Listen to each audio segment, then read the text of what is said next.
Last Sunday, we began a series of messages on love, and we're going to continue that today. Today, we're going to be thinking about how to love with your words. If you got your Bibles, James chapter 3, verse 2, notice it says, indeed, we all make mistakes. Who doesn't make mistakes? We all do. For if we could control our tongues, we would be perfect and could also control ourselves in every other way. Can I make a confession up front this morning? I make mistakes. Some of the biggest mistakes I make is when it comes to words. Oftentimes it's hard to find the right words to communicate what you really want to say. Sometimes those words can be too harsh. Sometimes those words can be misunderstood. Sometimes those words are not loving enough. So I make mistakes when it comes to words. Sometimes I say stupid things. Now James tells us here how important our words are. Notice, my words, they direct where I go. That's why my words are important. They direct where I go. My mouth can destroy what I have. Why? Words are powerful. Words are destructive. And my mouth displays who I really am deep down inside. So wherever I am on the inside, the way people see me on the outside is often through my words. My mouth directs where I go. James here gives us a picture of a rudder on a ship. A small little rudder guides a big ship. A big ocean liner is guided by a little small rudder. So our mouth, our words are like the rudder to our lives. Often we say something and then we think, why on earth did I say that? I really should not have said that. That might have made that person mad. They did not communicate what I wanted to say. So the power of words can destroy what I have. Matter of fact, James, if you read this chapter a little bit later on, he uses the picture of a fire. A fire can destroy good things. It can destroy a home. And a fire that's out of control can do a lot of damage. And James said your words are just like a fire. Words can destroy relationships. A lot of words have caused people to lose their jobs. They said something unkind to the boss, or they said, looked at the boss and said, I refuse to do what you asked me to do. So they lost their job because of their words. But also notice, he says, our mouth, our words display who we are. What you are deep down inside is shown on the outside by your words. Now, James uses a picture here of a mountain spring. Now, he says if you go up to the mountain, you look, you see water come out of the spring, you can almost trust 100% that that's good water. And so you'll drink it. But James also says there's a poisonous stream. And you know that that stream has poison in it. You know that you're going to drink out of that stream. But notice what he says here. Here's the problem with our words. Good words and poisonous words come out of the same spring. It comes out of the same mouth. Sometimes our words are good. Sometimes our words are poisonous words. 1 minute you can use words correctly, and then the next moment he says the most ugly, ungodly things can come out of that same mouth that just praised God a few minutes before. And so you ask yourself, where did that come from? I said kind words, but I used words I should not use. Where did that come from? How did that happen? Well, Jesus said, Matthew chapter 12, notice in verse 34, this is what he says. How can you, being evil, speak good things? For this is why I want to pay attention to the last right sentence. For out of the abundance of the heart, the mouth speaks. In other words, words flow out of what fills the heart. So what's inside the heart comes outside with our words. Look at Mark chapter 7, verse 15. Notice, it's not what goes into your body that defiles you. You're defiled by what comes from your heart. Now, Jesus says when you're angry in your heart, when you got built up anger in your heart, what's going to happen is when you start to talk, that anger that you have in your heart is going to come out through your words. Well, then when the anger that's in our heart comes out through our words, what happens is this. It just keeps flowing back. In other words, we use those angry words, and when we use them, we get more angry, and then in our heart, and it just keeps going and going and going. So he says, basically, we got to stop that flow. Because he says, whatever's inside is always going to come out. Now, the question is this morning, how can I love people with my words? How can I love folks with my words? A couple of things I want to say. First of all, we need to love people with honest words. Now, this morning, if we had to choose an example of how we ought to use our words, obviously everybody in this room would say it's Jesus. Now, who is Jesus? Well, we know that Jesus is God in human flesh, and we know that Jesus, as he walked in the world, he had many conversations with people from all walks of life. And so this morning we need to see how Jesus talked to people so that we may learn. Now, one thing we always know is Jesus, in his conversations with people, he was always honest. He never told anybody a lie, or else it wouldn't be perfect. So he was honest in what he told folks. What he told people. And so this morning we need to learn from the expert, because this morning when it comes to using words properly, I'm not the expert, and I don't think anybody in this room is the expert when it comes to words. But God's the expert. Jesus is always honest. Matter of fact, it wasn't a brutal honesty. It was just, he was always clearly honest. It was kind of honesty that changed lives. It changed everybody that he came in contact with. Now let's just look at some of the conversations Jesus had. One day, Jesus was talking to the Pharisees, and he looked at the Pharisees and he said to them, "You're a bunch of hypocrites." Now, what do you think would happen if I stood here this morning and said, "You're a bunch of hypocrites"? Some of you right now just have a lot of anger in your heart. But Jesus said, looked at them and said, "You're a bunch of hypocrites." On another occasion, Jesus is speaking to Peter. You remember Peter was one of his disciples, and Peter was kind of struggling in his Christian walk, and Jesus looked at Peter and said, "Peter," or he didn't say Peter, he looked at Peter and said, "Satan, Satan, get behind me." In other words, he looked at Peter and he called Peter Satan. Now, why did Jesus do that? Peter was not thinking clearly. He was not thinking on a spiritual level. And so Jesus looked at him and said, "Satan, Satan, get behind thee." Another time Jesus said to his group of disciples, he said, "Oh, you stubborn, faithless people, how long shall I put up with you?" Now, Jesus was honest, but he was honest in a different way than you and I would be. Now, why did Jesus say such strong statements to people? If you and I made such strong statements to people, it would probably make them mad. So how, therefore, did Jesus, being the perfect Son of God, make such strong statements to people? This is how. If I'm going to stand up and I'm going to say, "You bunch of hypocrites," what's my motivation? I'm going to say it because I'm probably irritated. I'm irritated at what somebody has done. I have anger in my heart if I say it. And so Jesus was expressing these statements not out of irritation, but out of honesty. He was not responding out of anger, but he was responding out of love. So his motivation behind what he said in choosing those honest words was really important. And now as I look at my own life, it's a lot easier for me to be nice than it is to be honest. You know why? If I'm nice in a conversation, many times it doesn't have to be a long conversation. I just walk off. But if I have to be honest in a conversation, that conversation is going to be longer. You know why? I'm forced to explain myself. I'm forced to explain exactly what I mean in that conversation.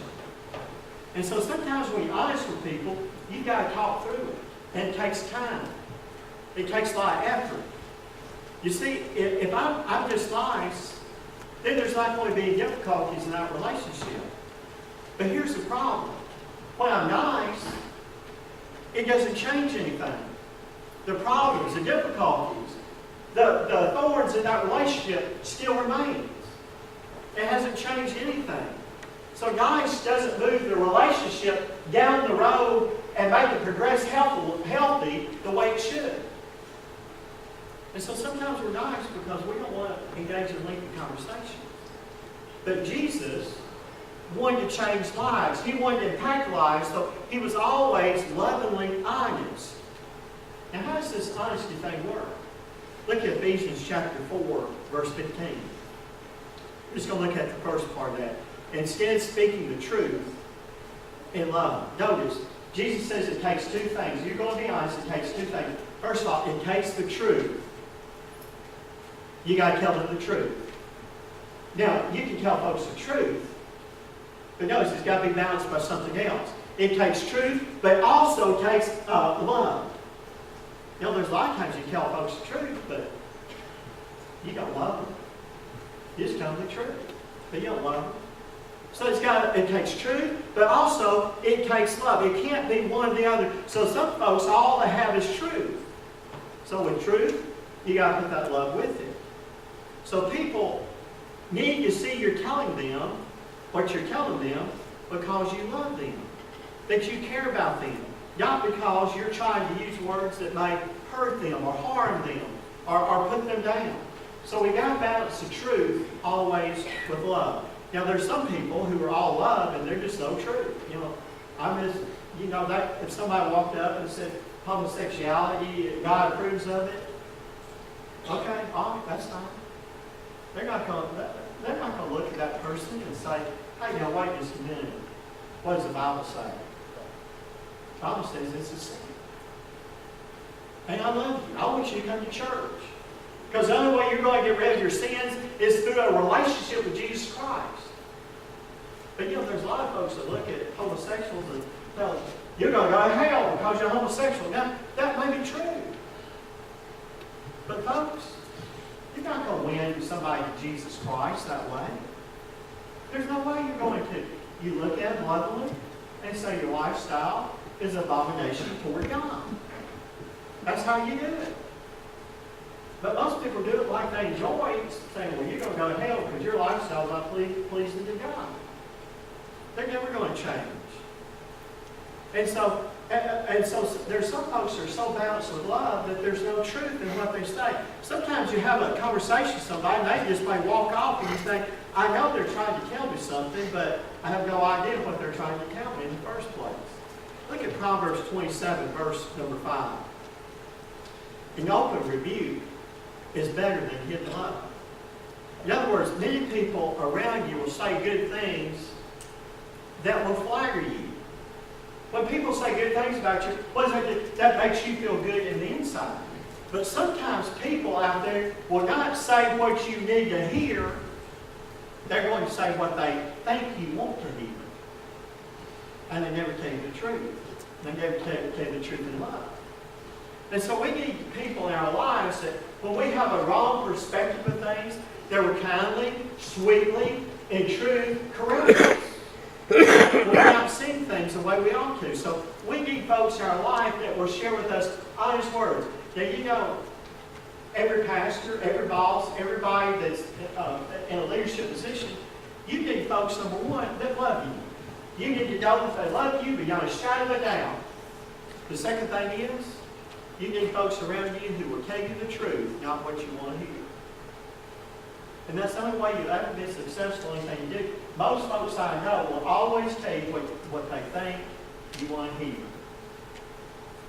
And then if they tell you what they think you want to hear, or they tell you something opposite, they don't balance that truth with love. They tell you because they want to get your earful. It has to be a balance. You know, there's folks here in this church always come and say, now, Pastor, I want you to think about this. And then they'll say, I will give you a different perspective. But this is what they usually say. Whatever you decide to do, I'm behind you 100%. And they're always there. Then there's other folks who will always say what you want to hear, not what you need to hear. And so Jesus tells us that we need to always use honest words. Before we move on, 1 Corinthians chapter 13, verse 6. Love does not delight in evil, but always rejoices with the truth. So Jesus says we need to love people with honest words. Number 2, Jesus says we need to love people with careful words. In other words, he says use your words careful. Why? Words are powerful. They're very powerful, so be careful. We know the impact of wrong words. Now, there's ways that we need to be careful with our words. Let me talk about just a couple here. First of all, we're going to talk about anger. Look at Ephesians chapter 4, verse 26-27. Now, we got Cody and Heather here that's going to be married next year. We got Sam and Brittany. So, y'all, this is for y'all, okay?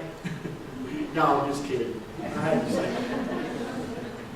In your anger, do not sin.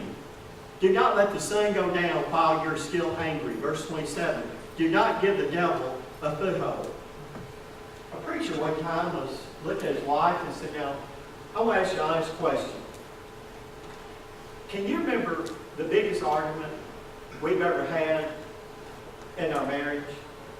She sat there for a minute. She said, I remember exactly what it is. This one was over, y'all. It was over his dress shirts. Over his dress shirts. She wanted, when they hung in the closet, wanted to button the very top button. Because she said, if you do not button that top button, what's going to happen when you move things around, that shirt's going to fall off to the floor. He didn't want that top button. Because when he wanted to get that shirt off the hanger quick, he will have to spend all that time unbuttoning that button. Now think about that. That was the biggest argument they ever had. But they said it was a terrible argument. Now think about that. Isn't that such a small thing? A button on a shirt, a couple, that was the biggest argument we had over a button on a shirt. That's so small. But isn't that what usually happens in relationships and everything? Small things become big things. Those small things are what causes the biggest arguments in your life. You see what I'm trying to say? Communication can be a battlefield. People even respond to anger different. Some want to, when they get angry, what do? They want to dig a foxhole. And they don't want to say anything. They're just waiting for the right moment. And they're going to unload. They're going to fire bullets at the right proper moment. And then others, they want to store it up. They want to store it up, and then one day they're just going to blast all at one time. They're just going to unload for the past 20 years when they start unloading in their anger. People do that sometimes at their job, at work. You know, they just let things go and go and go, and then all of a sudden, when confrontation comes, they just explode. And some people, when they explode like that, they're going to bring up everything that's happened in the past 20 years. And they're going to use it in every argument. But notice, who does this verse say wins? The devil. He wins every time. So how can we solve conflict and not give the devil a foothold? Well, here's the thing. We all get angry. We all have arguments. But how do we not let the devil win when we are angry, when we do have arguments? Notice it says, do not let the sun go down while you're angry. Now, newlyweds, we often say, or newlyweds to be, we often say, don't go to bed while you're angry. Why? Why's that verse there? When you go to bed angry, what happens is bitterness develops in that relationship. You become bitter over time. And then you give Satan a stronghold. Now notice, the Bible does not say that you need to solve it immediately. Sometimes, you know, before you say anything, you need to step back and count to 10. Sometimes you need to just say, I'm going to drive around the block and come back, and then we're going to discuss this.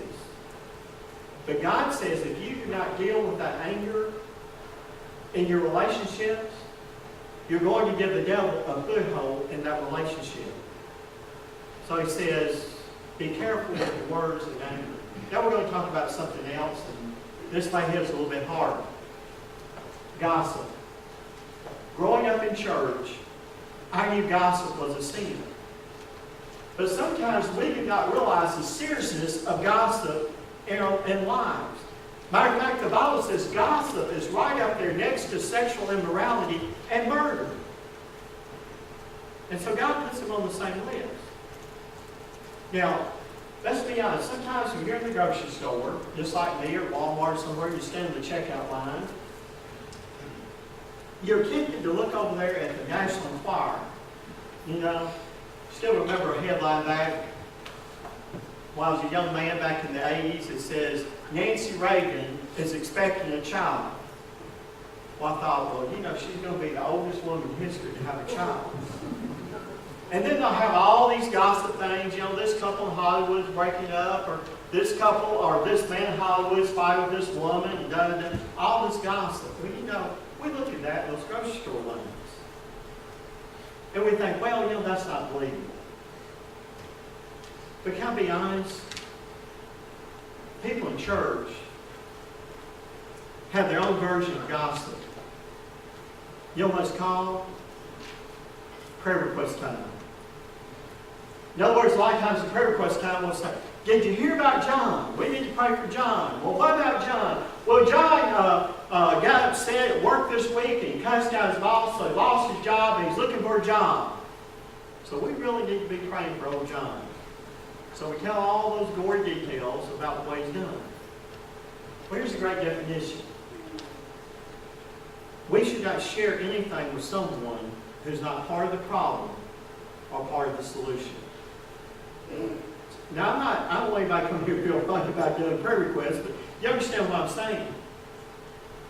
Like I know this happened one time in church. Somebody raised their hand and said, we need to pray for so-and-so and so-and-so. They got in a big fight. Well, some of them were in church that day. Look what the Bible says. Proverbs 21, verse 23. Watch your words. Hold your tongue. You'll save yourself a lot of grief. Look at Proverbs chapter 17, verse 28. Even a fool is thought wise if he keeps silent, and discerning if he holds his tongue. Years ago, while I was in college, there was a young lady who lost her father at a young age. I kind of became her father figure. And this is what would happen. She would come and she would just unload and unload and unload about life and everything. Well, the first couple of times she came, I tried to talk and say some things, Then I just decided I would let her talk. She would talk and talk and talk. I wouldn't say a word, and then she'd get up and she'd say, thank you so much. You have helped me so much. You always give the best advice. I thought, well, wait a minute. I didn't say a single word. And y'all know me, she wanted somebody to listen to what she had to say. Sometimes you might be in a meeting, and you listen and listen as that meeting goes on and on and on. And when you walk out, somebody may say, that gal there's the smartest guy in the meeting. He ain't said a word. Why? It's because of the way that you listen. See, there's power sometimes in keeping our mouths shut. I don't have these on the screen, but let me just give you some. Proverbs chapter 10, verse 19, it says, when you keep your mouth shut, you sin less. Proverbs 13, 3, when you keep your mouth shut, you always feel better. We read this a while ago, Proverbs chapter 17, verse 28. When you keep your mouth shut, you look intelligent. We all want to look intelligent, don't we? Sometimes we look more intelligent by just keeping our mouth shut. Now, we're talking about talking less. But I need to say this. Do not confuse that with personality. Some personalities talk more and some personalities talk less. Now, when I was young, I didn't talk much. But as I got older, my personality changed. And now, my kids used to say when they were growing up, if Dad can't talk to that person, nobody can talk to him. Because now you got to talk more. My personality's changed. But there's some people who need to talk a little bit more. And there's some personalities that need to talk a little bit less. We have different types of personality that revolves around different styles of communications. Now, some people communicate just like a jet. That's kind of like me. If I come up and ask a story, I always want to get to the point. I don't want to know all the details. Just give me an overall picture, and I'm fine. Now, there's other folks, and Tricia will tell you this, I love you to death. Her oldest brother, he can take a short story and make it long. He's going to give you every detail. He's going to tell you every little part of the story. He's going to tell you the look on their face. He's going to tell you what they did at that moment. And so he's going to take a minute story in maybe 30 minutes. That's his personality. There's nothing wrong with that. We're all different personalities. So some are like a jet. They're going to just take off and tell you. Others are kind of like a helicopter. That's our brother. He's going to make a point here and a point there and a point there, and then all of a sudden, he's going to land. I'm just like a jet. I want you to tell me quickly. Get it over with. Tell me everything. But here's the point. When you love people, you got to figure out their style of communication. You got to understand how they communicate, because you will never understand them and you'll never have proper communication with them until you understand their form of communication, how they communicate. So number one, our words must always be honest. Second of all, we must use careful words. And number three, and we're almost through, love people with words that build up. Let's go back to Ephesians chapter 4, verse 29. Do not let unwholesome talk come out of your mouths, but only what's helpful for building others up according to their needs, that it may be or may benefit those who listen. Now here's a question we must ask. Are my words building people up? Or are my words tearing people down? So words can build up or they can tear down.